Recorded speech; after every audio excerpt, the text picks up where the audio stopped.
por essa lei, as pessoas podem acessar de um órgão público qualquer informação de uma forma automática. O CTO do Obama, quando ele falou sobre a abertura de dados, ele disse que a pessoa pode ser a mais poderosa, a mais rica, ela nunca vai ter as melhores cabeças. Pode ser a mais rica e o mais poderoso, provavelmente era o Obama, né? Então, o que a pessoa faz? A pessoa disponibiliza os dados para que as pessoas possam utilizar naquilo, ajudar naquilo que a gente chama de políticas públicas, que é saúde, educação, meio ambiente, política. Então a gente pode, acessando os dados, fiscalizar aqueles entes que deveriam servir à sociedade, né? Então, alguns exemplos assim do que a gente pode fazer de interessante aqui, né? Por exemplo, todos os dados dos postos de saúde, eles estão públicos. Tem um pessoal que fez esse site, Saúde Acessível, de tal forma que vocês estão vendo aqui, ó, na hora que eu acessei, ele está mostrando Curitiba, o site automaticamente veio aqui, latitude e longitude aqui de onde eu estou, e aqui vocês estão vendo que o homenzinho sou eu, e esses mais são os postos que tem aqui perto. E aqui as pessoas que acessam os postos de saúde podem dar uma nota para a estrutura física, para se o posto é bom para deficientes idosos, em termos de medicamentos, equipamentos. Então vocês podem ver que essa OMS Capanema, ela tem uma condição melhor do que a OMS Fernando de Noronha. As duas são próximas aqui. Eu fiz esse mesmo acesso lá em Natal. Em Natal o pessoal reclama muito mais dos postos de saúde. Todos os postos que eu tinha acessado na conferência de ontem, de Natal, estavam com uma só estrelinha. A gente pode utilizar também esses dados para jurimetria. Você pode ajudar as coisas de Lautech, né? A gente sabe que vocês vão aprender um pouco mais de Machine Learning. Machine Learning não é uma coisa só utilizada para as coisas de computação, mas também hoje está sendo muito utilizada para a área de gestão de risco jurídico e outras áreas também. Tem um campo enorme. Tem empresas que pegam os dados públicos para poder também gerar negócio. Não é uma coisa ruim você ajudar a sociedade e ao mesmo tempo ganhar dinheiro. Como vocês sabem, se a Federal do Paraná quiser comprar 100 micros, ela tem que abrir um pregão eletrônico. Esse pregão eletrônico vai para o Diário Oficial. Se a pessoa quiser vender para a Federal do Paraná, a pessoa precisa ficar olhando o Diário Oficial, municipal, estadual, federal, constantemente. Isso é um saco. E além disso, existe um processo de você se cadastrar, fazer os lances, que também tem uma burocracia danada. É uma janelinha que abre naquele dia concreto, tem as pessoas da Federal do Paraná que estão procurando comprar, tem os entes que estão querendo vender, as pessoas se reúnem naquele horário, abre uma janelinha que é um programinha que é ruim, não funciona assim tão amigavelmente. O que essa empresa Brasil 317 faz?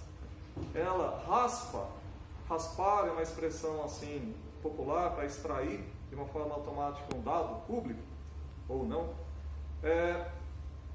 Ele pega todos os editais de compra, de compra exatamente dos mais diferentes tipos de itens. Aí ele manda um alerta para as pessoas que se cadastram. Então, por exemplo, se a pessoa quer vender micros, a pessoa vê que a Federal do Paraná quer comprar 100 micros, determinado dia, o próprio site da Brasil 317 abre uma janelinha, e nessa janelinha ela pode dar um lance. Além do lance, a Brasil 317 tem todo o histórico de todas as compras e vendas feitas. Aí você pode fazer machine learning para detectar a corrupção. Vocês sabem que o valor de venda no Brasil, de compras do Brasil, é de 1 bilhão e 200 milhões ano, que é muito dinheiro. A Brasil 317 também oferece métricas para as pessoas que querem vender. Então, por exemplo, a Federal do Paraná costuma lançar um edital de 100 micros, mas compra só 50. Isso não é bom. Porque a pessoa fez todo um esforço para participar daquele pregão e de repente a Federal só comprou 50 micros. Além disso, a Federal comprou os micros e pagou 1 ano e meio depois, que não é uma coisa assim muito difícil para órgão público. Então a pessoa é prejudicada. Isso é ruim porque algumas vezes as pessoas que vendem para órgão público colocam o preço mais para cima para poder compensar esses problemas. Agora, se um órgão externo consegue mapear e mostrar essas médias, você pode atacar o problema na origem. A pessoa que está vendendo pode vender por um preço menor e a pessoa que está comprando, no caso a Federal, pode comprar por um preço menor também. E aí vocês podem trabalhar com micros melhores, certo? O que é bom para todo mundo. Vocês devem ter ouvido a Operação Serenata do Amor. Eles também raspam dados públicos, por exemplo, dos gastos dos deputados federais. Tem um robô que é o Jarbas, e tem um robô que é a Rose. O Jarbas, ele vai vendo todas as informações geradas, ele sabe que, por exemplo, na média, um deputado ele gasta entre 50 e 150 reais por uma refeição. Estou chutando. Se, por exemplo, ele detecta que um deputado gastou 2 mil reais, a Rose ela vai pedir um esclarecimento para o deputado. Inclusive tem uma conta do Twitter. Aí o deputado ele pode dar uma explicação que é satisfatória ou não satisfatória. Nesse caso concreto ele explicou dizendo que por que eu não posso gastar com os meus assessores pagar a refeição. Então pela lei o gasto é individual. Ele tem o salário dele e essa verba, essa cota parlamentar é para gastos pessoais. Software livre. Hoje, uma das coisas muito interessantes em termos de análise de dados públicos, as pessoas disponibilizam essas análises na forma de software público. O Washington Post ele fez uma matéria sobre a qualidade do Uber na cidade. Eles pegaram pontos aleatórios na cidade de Washington, de 3 em 3 minutos faziam a chamada da API do Uber, vendo o tempo que ia demorar, o valor que ia ficar. Durante um mês. Esses dados geraram um mapa de calor. E eles postaram o código do GitHub para gerar toda essa visualização. Eu postei na minha conta do Facebook a matéria e o código. E um aluno do ensino técnico lá de Natal, ele pegou o código, mapeou a cidade de Natal e gerou o mesmo mapa para a cidade de Natal. Então isso significa o quê? Empoderamento do cidadão. A gente está fazendo o que a gente chama de hacker cívico. A pessoa está utilizando a tecnologia para poder gerar um impacto naquilo que são políticas públicas. Educação, saúde, meio ambiente. A gente tem esses dados. O DataSUS tem uma base no Tabnet de nascimentos e óbitos que é bem clara. Todo mundo que nasce aqui é registrado de uma forma bem precisa. Todo mundo que morre é de uma forma bem precisa registrado, a gente tem os motivos. Você pode fazer uma análise, por exemplo, de quando que as pessoas se matam. O momento onde as pessoas mais se matam é entre o Natal e o Ano Novo. Nessa época aqui tem um pico enorme de suicídios. E você pode criar uma campanha. Claro que a campanha não pode ser no Natal, porque aí o cara já está se matando. Mas vocês estão vendo que tem uma campanha no momento aqui para poder já meses antes ajudar essas pessoas. A gente sabe que a maior parte dos suicídios, das pessoas que se matam, se elas tivessem se medicamentado, tivessem procurado um auxílio psiquiátrico, não teriam se matado. Bom, Python, que é uma linguagem bastante utilizada para análise de dados. Quem utiliza Python? Então, Python, o Instagram é todo feito em Python, tem um framework chamado Django, a maior base do Django é Instagram.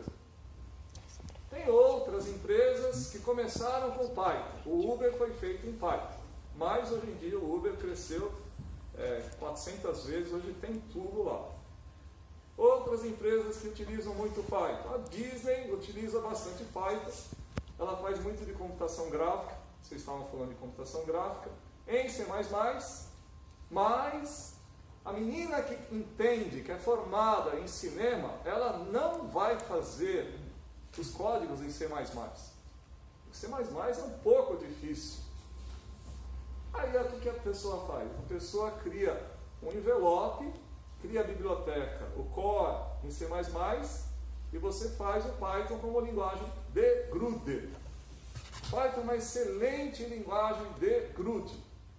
Vocês sabiam que essa empresa chamada Unity, que é famosa pela criação de jogos, ela tem 200 funcionários que trabalham só com Python no Canadá. É uma surpresa. Eu descobri isso na fila da refeição na EuroPython. Eu tinha dado uma palestra, aí tinham dois caras que queriam conversar com a gente, que falaram: a gente não pode almoçar com vocês, tal, né?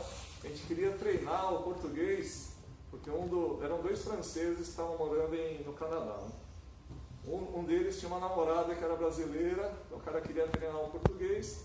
Eu fiquei sabendo que eles trabalhavam na Uni, perguntei o número de pessoas que trabalham com Python, porque eles, afinal de contas, os dois trabalhavam na Uni, por que eles estavam lá naquele congresso, que era de Python, né? Eles falaram que tinham 200 pessoas. Tem uma ferramenta, o Python ele não roda só de uma forma. Você pode rodar o Python em cima de outras plataformas. Então a plataforma, em geral, que o pessoal desenvolve Unity é C#, né? Em cima do .NET. Tem uma plataforma chamada IronPython, onde você pode programar em Python chamando as primitivas de baixo nível. Assim como você tem o Jython para chamar as coisas em Java, e tem o Python no próprio Python. Você também tem o Python funcional, um Python chamado Coconut. Você programa em Python e ao mesmo tempo programa de uma forma funcional. Hoje em dia está muito na moda programação funcional. Esse jogo também, o back-end é feito em Python. Não as primeiras versões, as últimas, né? A Demonware, ela contrata sempre bastante gente com Python. O Facebook, em Natal, na Python Brasil, eles anunciaram que agora eles são o maior sponsor de Python do mundo. Ou seja, são as pessoas que mais colocam dinheiro na comunidade Python, que Python é a terceira linguagem do Facebook, mas é muito importante para coisas de análise de dados, tem vários frameworks internos que são, que eles julgam bastante importantes, eles estão colocando um dinheiro grande para Python Software Foundation, que é a fundação que cuida do Python. Ao contrário das linguagens Java, que é a Oracle que cuida, C#, que é a Microsoft, o Python não tem uma empresa. Ela é puro software livre. Como é que a linguagem evolui? O Instagram, que tem tudo feito em Python, tem alguns core developers que são mantidos só para desenvolver a linguagem. O próprio criador da linguagem, o Guido, ele trabalha no Dropbox, e é assim que as coisas andam, né? Vamos começar. Existem duas formas de você programar em Python. Você pode programar numa forma assim direta, você pode, num bloco de notas, gerar um código em Python e na linha de comandos no terminal fazer Python, nome do programa. E voa lá, certo? Isso aqui é um programa em Python. tem uma coisa que sempre a gente coloca em primeiro lugar, que esse import diz, que é a filosofia que está por trás do Python. Bonito é melhor do que feio, explícito é melhor que implícito, simples é melhor do que complexo, complexo é melhor do que complicado. Tem um cara chamado Alan Pellis, um cara importante, ele disse que só vale a pena aprender uma linguagem de programação se ela muda a sua cabeça. Mas que porra eu vou aprender outra linguagem? Python é uma linguagem orientada a objetos, Java também é. Então, por que eu vou aprender Python? O que o Python tem a me oferecer diferente da parte técnica? Principalmente a comunidade. As pessoas que programam em Python adquirem um jeitão de ser, modus vivendi. Em geral, as pessoas são bastante receptivas com iniciantes. As pessoas procuram programar de uma forma simples. Isso não é só uma frescura. 90% do seu tempo você vai estar tirando erro do seu código. Você não vai estar criando código novo toda hora. Então, para a sua felicidade, é bom que o código seja simples, que é mais fácil de você encontrar erros. Também, o seu código ele vai ser utilizado por outras pessoas. E aí, é bom que ele seja legível. O Python tem uma coisa que algumas pessoas que sabem programar em JavaScript, C Sharp, outras linguagens, detestam. Quem já sabe programar, pega um código de Python, obriga a colocar o maldito espacinho do lado esquerdo, que é a indentação. Aí o cara se revolta. Fica que nem uma criança assim, eu não quero programar em Python, porque, eu tenho essa idade, eu já sei programar, o cara vai me obrigar a colocar o espacinho no lado esquerdo. Esse espacinho do lado esquerdo, depois de 20 minutos, você se acostuma com ele. A maior parte das IDEs gera o espacinho do lado esquerdo. E esse espaço do lado esquerdo é para a sua saúde mental, porque você consegue ver o seu código de uma forma mais clara. Aliás, até código em Java, código em C++, se você utiliza num ambiente qualquer, ele identa igualzinho o Python. Então não é uma coisa ruim. Apesar que em Python é obrigatório. Se você quiser fazer uma linguiçona em Java, C++, você faz uma linguiçona. Né? Bom, o pessoal em geral também é bastante humorado. Você coloca import anti-gravity, vai aparecer uma charge aqui, um bonequinho voando, como é que você está voando, Python e tal. Então essas coisas assim são muito da linguagem, assim, né? Deixa eu ver. Como é que é? Tem vários easter eggs aqui. O Python vem de Monty Python, que é um grupo de humor inglês. Se vocês colocarem no YouTube a piada mais longa do mundo lá, vocês vão ver um tipo de humor bem peculiar, assim, eu já vi isso. Mas o cara que inventou a linguagem adorava o Monty Python, né? E aí ele criou A igual a 42, B igual a abacate. Vocês estão vendo que eu não preciso declarar as variáveis. As variáveis não têm ponto e vírgula no final. Se você quiser saber tudo que dá para fazer com abacate, você dá um dir, ele vai te dar os métodos. Python é uma linguagem orientada a objetos. Tudo é objeto, certo? E aqui eu tenho os métodos que começam com duplo sublinhado, a gente chama de dunder. São os métodos chamados por baixo do pano. Quando eu faço, por exemplo, uma soma, a soma vai chamar um método dunder add. Eu não chamo dunder add porque é feio, tem um açúcar sintático que é o maisinho. Tem os métodos também que não são reservados que eu posso utilizar. Se eu quiser saber o que o help faz, o upper, eu coloco b.upper e aí ele vai me dizer a sintaxe e a descrição do método. Então b.upper, você tem que colocar b fecha parênteses no final, ele vai retornar uma cópia em maiúsculo. Se você colocar b.upper, eu vou ter um abacatão. Se Se eu quiser trocar A com B, vocês estão vendo, lembrando que A tem 42, B tem abacate, eu tenho um negócio legal que é atribuição múltipla. Não preciso de uma variável temporária. Vocês podem ver que o A, que era 42, agora é abacate. O B, que era abacate, agora é 42. Então, os tipos são dinâmicos. Beleza? Isso não quebra... é bastante prático, né? As bibliotecas. Se eu quero carregar uma biblioteca, mesma coisa. Eu estou de random, eu sei todas as coisas que eu consigo fazer com a biblioteca de números aleatórios. Então, por exemplo, eu quero escolher um nome. Vou colocar random.choice. E aqui eu coloco uma lista. Luiz, Marcelo, Débora,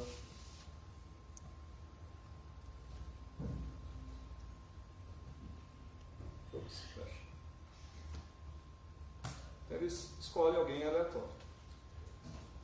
Eu tinha dito para vocês que é feio eu colocar algum código assim não agradável. Vocês estão vendo que colchetes, aspas, vírgula, é uma coisa feia, certo? Então, será que tem alguma coisa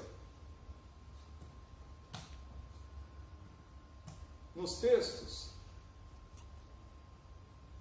O ideal seria que eu conseguisse fazer uma coisa do tipo Luiz, Marcelo, Débora e cortasse, né?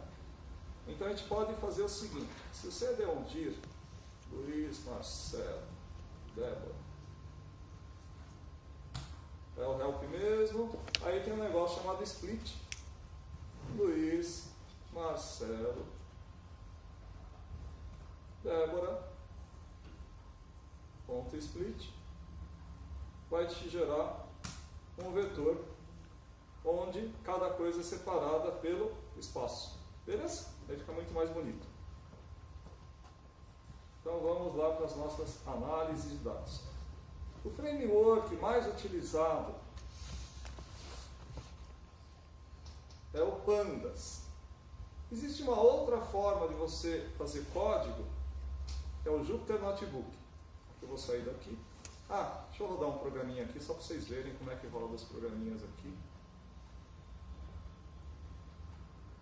Aqui, eu estou acessando uma base de dados de educação. Nessa base de dados de educação tem uma API, a API devolve um JSON, que é um dicionário. Tem essa biblioteca aqui, requests. A biblioteca requests vai na internet, pega alguma coisa, devolve a resposta. Eu sei que a resposta é um JSON. Então esse cara aqui está dando requests get e dá um ponto JSON para tratar o JSON vira um dicionário no Python. Eu sei que na posição 1 tem o número de elementos e na posição 0, que é no finalzinho aqui, tem o número. O que eu vou consultar? Vamos com calma para vocês poderem pegar a ideia.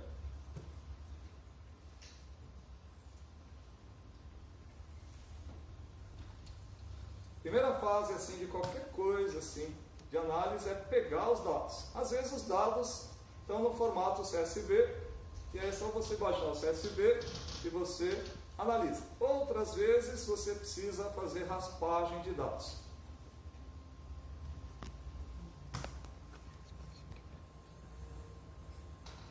Está aqui. Então aqui alguém uma vez fez esse portal Educação Inteligente. Essa Educação Inteligente é o oficial aqui do Ministério das Comunicações e tal.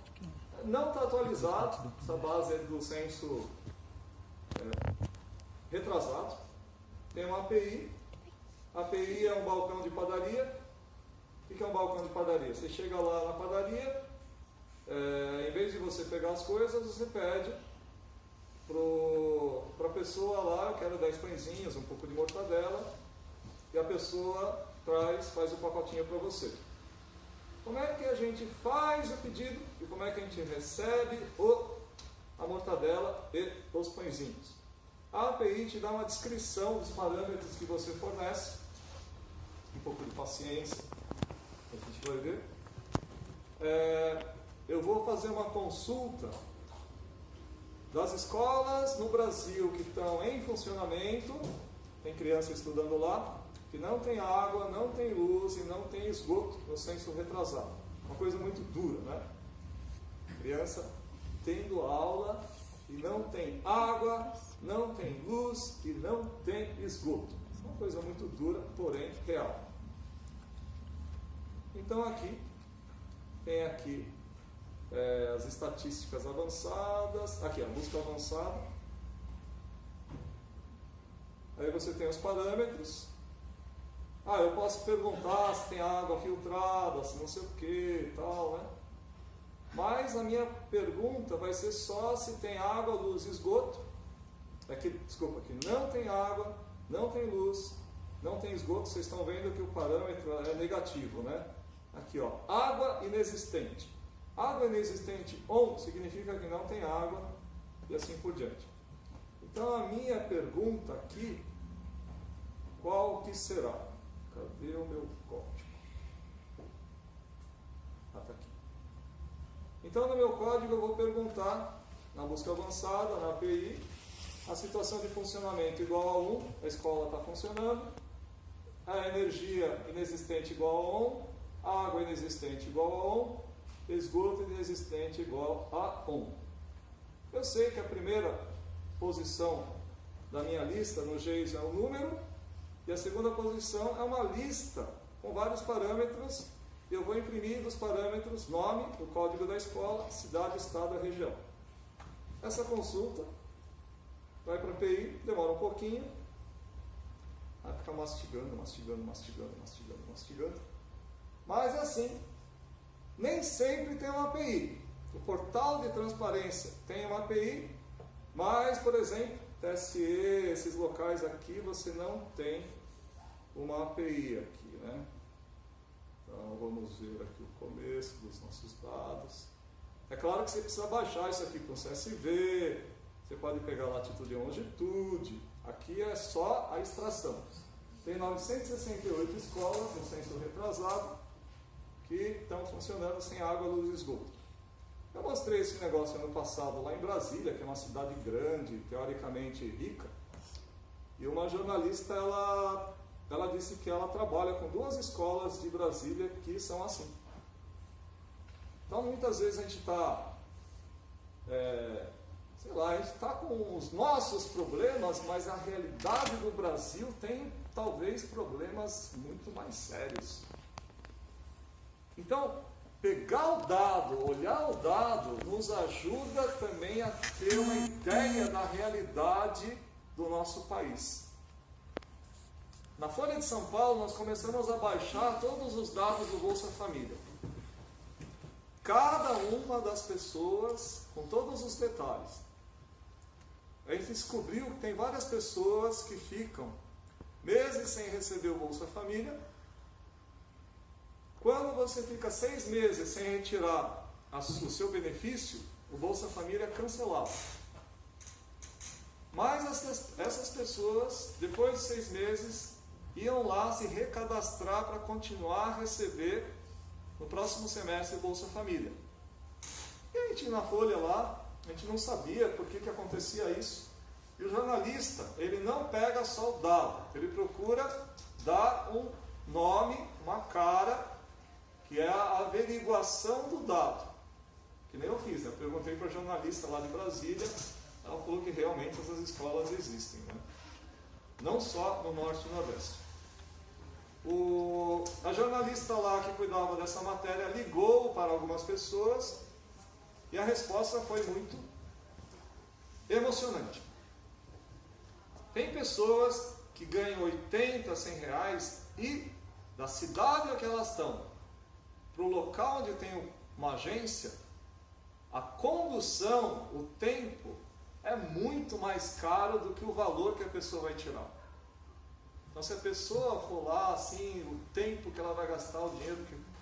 Mas para a pessoa aquilo tem um valor muito importante, simbólico, porque alguém está se preocupando com ela. Então são umas coisas da realidade no nosso país, né?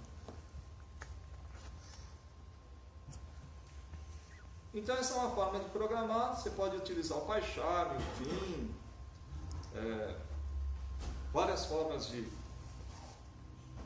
código, né? De rodar o código. Eu vou rodar desde o começo. Não vou rodar desde o começo, já está no ar aqui. Vocês podem instalar no Windows, no Linux, o Jupyter Notebook. É uma forma de você programar em cima do navegador. Então aqui vocês estão vendo, Jupyter vem de Julia, Python e R. É um ambiente que você pode programar com várias linguagens ao mesmo tempo. Você pode pegar um programa em Python, que é simples, rodar, chamar alguma coisa em Julia, ter uma performance melhor para alguns tipos de cálculos, e utilizar R ao mesmo tempo, que é uma linguagem bastante utilizada em estatística e análise de dados. Em geral, você cria aqui uma janela, vocês estão vendo que apareceu um quadradinho aqui. Aqui nesse quadradinho você roda o seu programa em Python. Import requests. Ele carrega a biblioteca aqui. Toda vez que roda alguma coisa, aparece esse númerozinho do lado esquerdo. E esse númerozinho, se não der erro, ele vai sendo incrementado ao longo do tempo. Vou pegar algumas coisas de uma colinha. Depois eu passo a colinha para vocês, senão vocês vão ficar curiosos demais aqui. Então vamos pegar algumas coisas.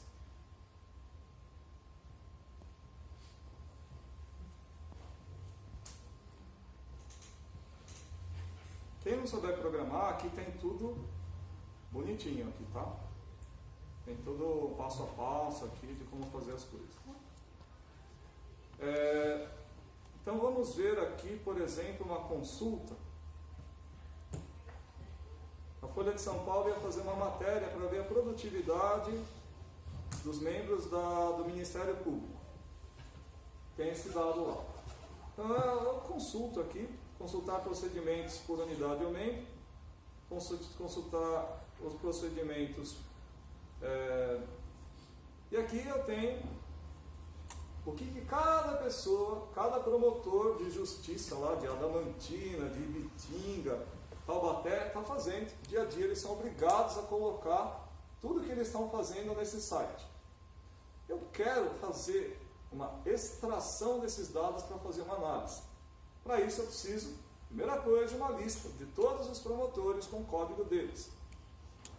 Se vocês clicarem aqui, vocês estão vendo que eu tenho essa lista aqui nesse menu. Aí eu estou vendo, vamos pegar um nome bem peculiar, Abner Castorino, que é o primeiro, facinho, né? Então a gente dá um botão direito, exibir código-fonte da página. Aqui tem o código que mostra aquela visualização. Vou procurar o Abner Castorino, achei, né? Castorino. E eu quero saber qual a tag, dentro do meu HTML aqui, o que é um option value. Vamos dar uma olhada nesse option value aqui, se ele é só os membros. Então parece que sim, dá para você ir aqui. É o primeiro, não é, o primeiro é selecione um item, não é o nome do meu promotor. Mas vocês estão vendo aqui que a partir do segundo é nome de promotor e tem o código 1426, que é o código dele. Vamos aqui para baixo.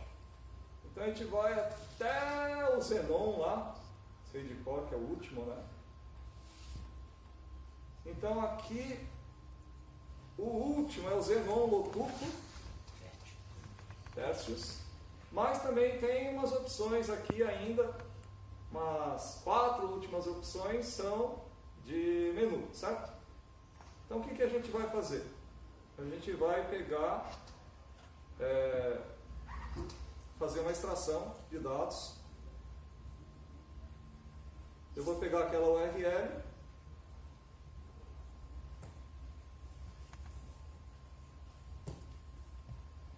aquela URL lá, vou fazer um request get, vou utilizar, opa, esqueci aqui, preciso colocar a biblioteca do Beautiful Soup aqui. Sempre erro isso aqui. From BS4, import, Beautiful Soup, ASBS. Pronto. Então o que eu estou fazendo? Estou acessando aquele site, estou pegando todo o material que tem no site, vou fazer uma sopa, ou seja, vou pegar aquele texto cru e vou fazer um parser para dividir todas as tags, né? H2, div, não sei o que, é um pouco de HTML. Eu vou pegar tudo que é option, eu vou fazer uma fatia. Essa fatia significa o quê? Eu estou pegando aqui a fatia 1, 2 pontos, menos 5. 1, 2 pontos, menos 5 significa eu vou jogar fora o 0, que é menorzinho, e vou jogar fora os 4 últimos, que ele para no anterior ao menos 5. Em Python, menos 1 significa último, menos 2 penúltimo, assim por diante. Então vou rodar esse negócio aqui, ele vai acessar, está aí, vou lá os meus promotores com o código deles, entendeu? Quer dizer, fácil assim que eu dei 26 vezes esse curso aqui. Né? Então aqui, esse é o primeiro passo. Eu posso, por exemplo, coisa concreta.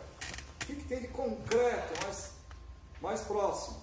O pessoal lá do Rio de Janeiro, uma agência de notícias, me pediu todos os filiados de todos os partidos, de todos os estados. Para quê? Para cruzar com pessoas envolvidas com Lava Jato. Aí eu tenho, por partido, da lista de filiados, quem que é envolvido ou não. Só tinham 2 partidinhos que não tinham ninguém. Enfim, essa matéria lá. Aí, a mesma coisa, o que você faz? Vai no Google. Aí no Google você coloca filiados, partidos, TSE, né? Aí o Google vai te dar um link. Você tem que ver se é um link oficial, né? Não pode ser blog, não sei o que, né? Aqui a gente está vendo lá, TSE, local. Não pode fazer besteira de pegar dado assim para gerar notícia fake, né? Aqui tem os partidos e aqui eu tenho o link do arquivo zip, que é o arquivo dos filiados. Eu quero fazer um download automático e depois fazer uma extração de todos esses caras em um único arquivo. Eu fiz isso em 10 minutos. Enquanto a jornalista ia falando o que ela queria, eu já fui no Google, filiados, partidos, TSE. Aí eu encontrei esse site aqui.